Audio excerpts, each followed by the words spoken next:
அதிரடியாக தமிழகத்துக்கு உள்ள நுழைஞ்ச இடி ரெய்டு அதிகாரிகள், ஐயோ அம்மா எனக்கு நெஞ்சு வலிக்குது நெஞ்சு வலிக்குது அப்படின்னு மருத்துவமனையில் அனுமதி.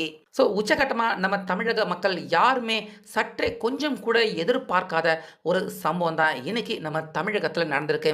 முக்கியமாக திமுக கட்சிக்கு உள்ள நேரு அவருடைய வீட்டிலேயே இன்னைக்கு நடந்திருக்கு.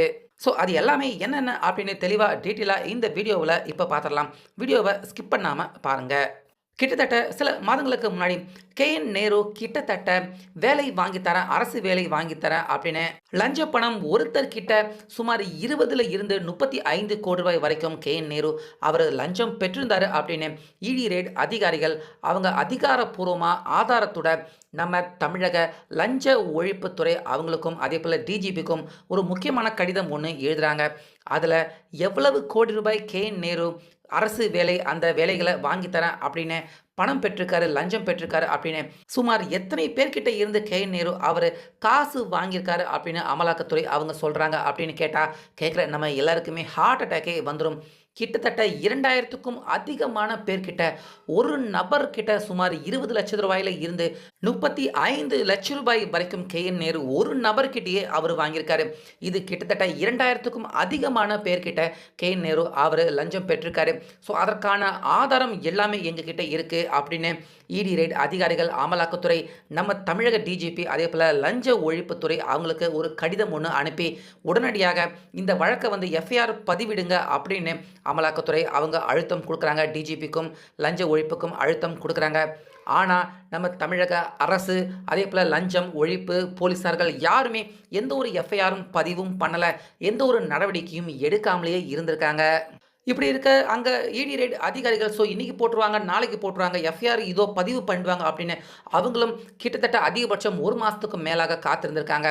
ஆனால் இங்கே தமிழகத்தில் எந்த ஒரு எஃப்ஐஆரும் நேரு அவருக்கு எதிராக பதிவிடலை, அங்கே பதிவு செய்யப்படலை எந்த ஒரு எஃப்ஐஆரும் அப்படின்னு தெரிஞ்சதுமே திரும்பவும் பார்த்தீங்கன்னா டிஜிபி அவருக்கு அழுத்தம் கொடுக்குறாங்க அமலாக்கத்துறை அதிகாரிகள். அதில் அவங்க ஆதாரத்தை பதிவிட்டிருக்காங்க. ஏற்கனவே தமிழகத்துக்கு ஒரு ரெய்டுக்காக வந்திருந்தப்ப அங்கே அமலாக்கத்துறை அதிகாரிகள் நேரு அவரை பற்றின கலெக்ட் பண்ண அந்த முக்கியமான ஆதாரங்களை இணைச்சி டிஜிபி அவருக்கு ஒரு மெசேஜும் அனுப்புகிறாங்க. அதில் அந்த ஆதாரங்களையும் இணைச்சி அனுப்புகிறாங்க டிஜிபி அவருக்கு. அதாவது நேரு ஒரு நபர்கிட்ட கிட்டத்தட்ட 35 லட்சம் ரூபாய் வரைக்கும் அதிகபட்சமாக வாங்கி கிட்டத்தட்ட 2000 பேருக்கிட்ட அவர் லஞ்சம் பெற்றிருக்காரு. அதனுடைய தொகை மட்டுமே சுமார் 1020 கோடி ரூபாய் வரைக்கும் வருது. அதனால் இந்த வழக்கை நிச்சயமாக விசாரிச்சே ஆகணும், நீங்கள் உடனடியாக எஃப்ஐஆர் பண்ணுங்க, பதிவு பண்ணுங்க அப்படின்னு அமலாக்கத்துறை டெல்லியில் இருந்து திரும்பவும் அழுத்தம் கொடுக்குறாங்க லஞ்ச ஒழிப்புத்துறை அதிகாரிகள். அதே போல் டிஜிபி எல்லாருக்குமே அழுத்தம் கொடுக்குறாங்க அமலாக்கத்துறை. ஸோ இந்த முறை தான் பார்த்தீங்கன்னா இங்கே டிஜிபி ரொம்ப புத்திசாலித்தனமாக ஒரு முடிவு ஒன்று நம்ம தமிழக டிஜிபி அவர் எடுத்தார். எனக்கு நெஞ்சு வலிக்குது ஐயோ ஆமாம் அப்படின்னு போய் மருத்துவமனையில் அவர் படுத்துக்கிட்டாரு. கடந்த ஒரு 3-4 மாதங்களுக்கு முன்னாடி இந்த விஷயம் நடந்தது. அரசியலை உத்து நோக்கிற எல்லாருக்குமே நிச்சயமாக இந்த விஷயம் ஞாபகம் இருக்கும். நேரு அவர் மேலே நடவடிக்கை எடுக்கணும், எஃப்ஐஆர் பதிவு பண்ணுங்க அப்படின்னு டெல்லியில் இருந்து அழுத்தம் வந்த உடனே அடுத்த கணமே நம்ம எப்படி எஃப்ஐஆர் பதிவு பண்ண முடியும், எப்படி நேரு ஆளும் கட்சி ஸ்டாலின் அவருடைய லெஃப்ட் ஹேண்ட் அவர் மேலே எப்படி நம்ம நடவடிக்கை எடுக்க முடியும். ஸோ அதனால் நம்ம நெஞ்சு வலிக்குது அப்படின்னு போய் படுத்துக்கோம். இப்போ அமலாக்கத்துறை அவங்க டெல்லியில் தானே இருக்காங்க, நம்ம மேலே என்ன நமக்கு நெஞ்சு வலியா இல்லையா கிட்ட பார்த்துருவா போகிறாங்க அப்படின்னு நெஞ்சு வலிக்குது அப்படின்னு தமிழக டிஜிபி பார்த்தீங்கன்னா அவர் போய் மருத்துவமனையில் படுத்துக்கிட்டாரு. ஸோ இதனால் அடுத்த கட்டமாக இந்த வழக்கு விசாரணைக்கும் வராமல் எஃப்ஐஆரும் போட முடியாமல் அப்படியே கிடப்பிலேயே கிடந்திருக்கு. ஸோ அப்படி எஃப்ஐஆர் மட்டும் போட்டுடவே கூடாது, போட்டுக்கிட்டால் மிகப்பெரிய சிக்கலில் சிக்கிடுவோம் அப்படின்னு நேரு அதே போல் திமுகவினர்கள் எல்லாருமே எதுக்காக பயப்படுறாங்க அப்படின்னா எஃப்ஐஆர் தமிழக அரசு அவங்க போட்டுட்டாங்கன்னா ஏற்கனவே அமலாக்கத்துறை அவங்க கொடுத்த அந்த அழுத்தத்தின் பேரில் தான் இங்கே தமிழகத்தில் லஞ்ச ஒழிப்புத்துறை அவங்க நேரு மேலே ஒருவேளை அவங்க எஃப்ஐஆரை பதிவு பண்ணுறாங்க அப்படின்னே வச்சுக்குவோம். அப்படி எஃப்ஐஆரை பதிவு பண்ணிட்டாங்கன்னா உடனடியாக அடுத்த கட்ட விசாரணை, அடுத்தடுத்து இந்த வழக்கில் நகர்வுகள் எல்லாமே அமலாக்கத்துறை டெல்லியில் இருந்து அவங்க உள்ளே பூந்துடுவாங்க. ஸோ அவங்க உள்ளே வந்துட்டாங்க அப்படின்னா அடுத்தபடியாக போலீஸ் அவங்களுக்கு பெருசா வேலை இருக்காது. நேரடியாக அமலாக்கத்துறை அவங்க இந்த வழக்கு ஏன்னா அவங்க தான் கேஸ் குடுத்து இந்த வழக்க பதிவு செய்யுங்க. விசாரணைக்கு இந்த வழக்கு வரணும் அப்படின்னு அவங்க தான் அழுத்தம் குடுத்துருக்காங்க. அதனால நேரடியா இடி ரெய்ட் அதிகாரிகள் அவங்க உள்ள நுழைஞ்சிருவாங்க. தமிழக போலீஸ் அவங்களுக்கு வேலை இருக்காது. அந்த எஃப்ஐஆர பதிவு பண்ற வரைக்கும் தான் அவங்களுக்கு வேலை. அதுக்கப்புறமா அவங்களுக்கு வேலை இருக்காது. நேரடியாக கே.என். நேரு அவர கைது பண்றதுக்கும், அவர விசாரணை பண்றதுக்கும் எல்லா உரிமையும் அமலாக்கத்துறை அவங்க கண்ட்ரோலுக்கு உள்ள போறதுக்கான வாய்ப்பு இருக்கு.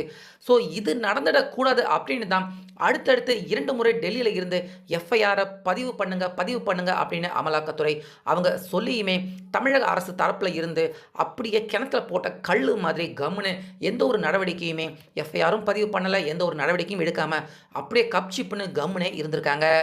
இதனால என்னடா பண்றது? எப்படி இந்த வழக்க அடுத்த கட்டமாக நகர்ந்து கொண்டு போறது? எலக்ஷன் வேற நெருங்கிட்டு இருக்கு. கே.என். நேரு நிச்சயமா அவர் கைது வட்டத்துக்குள்ள அவர கொண்டு வரணும் அப்படின்னு நெனச்ச அமலாக்கத்துறை நேரடியாக அதுக்கப்புறமா இங்க நம்ம தமிழ்நாட்டிலேயே முக்கியமான விஷயம் நடந்திருக்கு. அதிமுக முக்கிய நிர்வாகி ஒருத்தர் பார்த்தீங்கன்னா, இப்படி கே.என். நேரு அவர் மேல வழக்கு பதிவு பண்ணணும், எஃப்ஐஆர் போடுங்க அப்படின்னு டெல்லியில இருந்து அழுத்தம் குடுத்ததுக்கு அப்புறமா கூட இங்க காவல்துறை அதுக்கப்புறமா லஞ்சம் ஒழிப்பு யாருமே எஃப்ஐஆர் பதிவிடல அப்படின்னு இந்த வழக்க நம்ம சென்னை ஹைகோர்ட் பெஞ்சுக்கு பார்த்தீங்கன்னா இந்த வழக்க விசாரணைக்கு அதாவது ஒரு வழக்கு மாதிரி பதிவிட்டிருக்காரு. அதிமுக முக்கிய நிர்வாகி ஒருத்தர் பார்த்தீங்கன்னா இந்த வழக்கு சென்னை ஹைகோர்ட் பெஞ்சுக்கு விசாரணைக்கு உள்ள கொண்டு வந்திருக்காரு. ஸோ அவங்க தான் பார்த்தீங்கன்னா கம்ப்ளீட்டாக இந்த வழக்கை விசாரணை பண்ணிட்டு இன்னைக்கு மத்தியானம் தான் இந்த தீர்ப்பை அவங்க கொடுத்துருக்காங்க. அதில் என்ன சொல்கிறாங்க அப்படின்னா, டெல்லி அமலாக்கத்துறை அவங்க அவ்வளவு எவிடன்ஸ் ஆதாரம் எல்லாமே தமிழக அரசு அவங்க கிட்ட கொடுத்துருக்காங்கல்ல.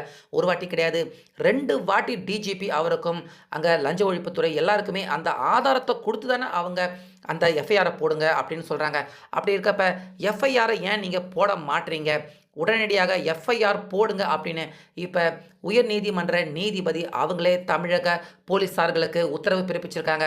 அதுவும் எப்படி சொல்லியிருக்காங்க அப்படின்னா, சும்மா எஃப்ஐஆர் இதோ போடுறோம் அப்படின்னு என்னை ஏமாற்றிக்கிட்டுலாம் இருக்கக்கூடாது.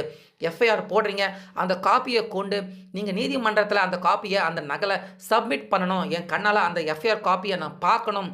அதனால் உடனடியாக எஃப்ஐஆர் போடுங்க அப்படின்னு தமிழக போலீஸார்களுக்கு இன்னைக்கு நீதிமன்றமே சவுக்கால அடித்த மாதிரி இந்த உத்தரவை இன்னைக்கு பிறப்பிச்சிருக்காங்க. ஸோ இப்போ என்ன பண்ண போகிறாங்க திமுக அரசு, அதே போல் போலீஸார்கள், அதே போல் லஞ்ச ஒழிப்புத்துறை? இத்தனை நாளாக நமக்கு மேல் இடத்துல யாரும் கிடையாது, ஸ்டாலின் தான் நமக்கு, திமுக தான் மேலிடம் அப்படின்னு நினச்சிக்கிட்டு இருந்த போலீஸ், அதே போல் லஞ்ச ஒழிப்புத்துறை அவங்களுக்கு மேலிடமாக இருக்கிற இப்போ நீதிமன்றம் அவங்க தீர்ப்பையும் கொடுத்துட்டாங்க. உடனடியாக எஃப்ஐஆர் போட்டு இந்த வழக்கை இடி ரெய்டு அவங்க சொல்கிற மாதிரி அந்த நகர்வுக்கு உள்ள இந்த வழக்கை கொண்டு போங்க அப்படின்னு சொல்லிட்டதால இப்போ வேறு வழி இல்லாமல் உடனடியாக எஃப்ஐஆர் போட வேண்டிய அந்த கட்டாயத்துக்கு போலீஸ் நம்ம தமிழக டிஜிபி பார்த்தீங்கன்னா அவர் தள்ளப்பட்டிருக்காரு. இதன் காரணமாக நிச்சயமாக இப்ப கே.என். நேரு அவர் அமலாக்கத்துறை அதிகாரிகள் அவங்களால கைது பண்றதுக்கான அதாவது கைது பண்ணி அவரை விசாரணை வளையத்துக்கு உள்ள கொண்டு வருவாங்க. ஏற்கனவே ஆதாரம் எல்லாமே பக்காவாக அவங்க கிட்ட இருக்கு அப்படிங்கிறதால நிச்சயமா கே.என். நேரு அவரை கைது பண்றதுக்கான வாய்ப்பும் கூட இருக்கு அப்படிங்கிற மாதிரி தான் சொல்றாங்க. நம்ம எல்லாருமே பார்த்துருக்கோம். கைது அப்படின்னாலே ஏன் இதுக்கு முன்னாடி இதே வழக்கில் ஒரு போலீஸ் அதிகாரி தமிழக டிஜிபி அவரே நெஞ்சு வலிக்குது அப்படின்னு போய் மருத்துவமனையில் படுத்துக்கிட்டாரு. இதுக்கு கே.என். நேருவை கைது பண்ணக்கூடாது அப்படின்னு ஒரு போலீஸ் டிஜிபி பார்த்தீங்கன்னா அவர் போய் நெஞ்சு வலிக்குது அப்படின்னு மருத்துவமனையில் படுத்துக்கிட்டாரு. ஸோ இது எல்லாமே யாரை பார்த்து கற்றுக்கிட்டது? திமுகவர்களை அவங்கள பார்த்துக்கிட்டு தான் கற்றுக்கிட்டது. தேர்தல் நேரத்தில் கைது பண்ணால் நிச்சயமாக திமுகவுக்கு ரொம்ப பெரிய ஒரு கெட்ட பேர் ஏற்படும் அப்படின்னு நிச்சயமாக கைது நடவடிக்கை அமலாக்கத்துறை அவங்க எடுக்கிறதுக்குள்ள கே.என். நேரு அவராகவே எனக்கு உடம்பு முடியல, எனக்கு நெஞ்சு வலிக்குது, எனக்கு இங்கே வலிக்குது, எனக்கு அங்கே வலிக்குது அப்படின்னு நேரடியாக கே.என். நேரு அவரே கண்டிப்பாக போய் மருத்துவமனையில் நிச்சயமாக ஏன்னா நாளைக்கு சனிக்கிழமை அதுக்கப்புறமா ஞாயிற்றுக்கிழமை ஒருவேளை அமலாக்கத்துறை அவங்க கே.என். நேரு அவரை விசாரிக்கணும் அப்படின்னா நிச்சயமாக திங்கள் செவ்வாய் அதுக்கப்புறமா இன்னும் ஒரு சில நாட்கள் கூட ஆயிடலாம்.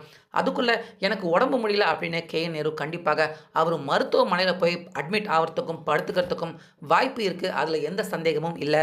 ஏன்னா கைது அப்படின்னாலே காலமாக திமுக எல்லாருமே செய்கிற விஷயம் தான் இது. அதை நிச்சயமாக கே.என். நேரு அவரும் இந்த எலெக்ஷன் நேரத்தில் நம்ம கைதாகிடக்கூடாது அப்படிங்கிறதுக்காக உடம்பு முடியல அப்படின்னு போய் மருத்துவமனையில் படுத்துக்கிட்டு மருத்துவமனையில் படுத்துக்கிட்டு நான் இந்த வழக்கு விசாரணைக்கு ஒத்துழைக்கிறேன், எனக்கு உடம்பு முடியல அப்படின்னு கே.என். நேரு கண்டிப்பாக அவர் போய் நெஞ்சு வலிக்குதோ இல்லை ஏதோ ஒன்று வலிக்குதோ அப்படின்னு மருத்துவமனையில் அவர் படுத்துக்கிறதுக்கான வாய்ப்பு இருக்கு அப்படிங்கிற மாதிரி தான் இப்ப அரசியல் விமர்சகர்கள் எல்லாருமே சொல்லக்கூடிய விஷயமாக இப்ப இந்த விஷயம் மாறி இருக்கு.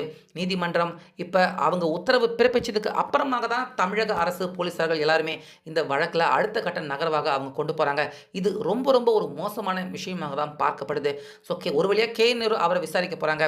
இந்த வழக்கு அடுத்த கட்டமாக நகரப்போகுது. இதை பத்தி உங்க கருத்து என்ன அப்படிங்கிறத கமெண்ட்ல சொல்லுங்க.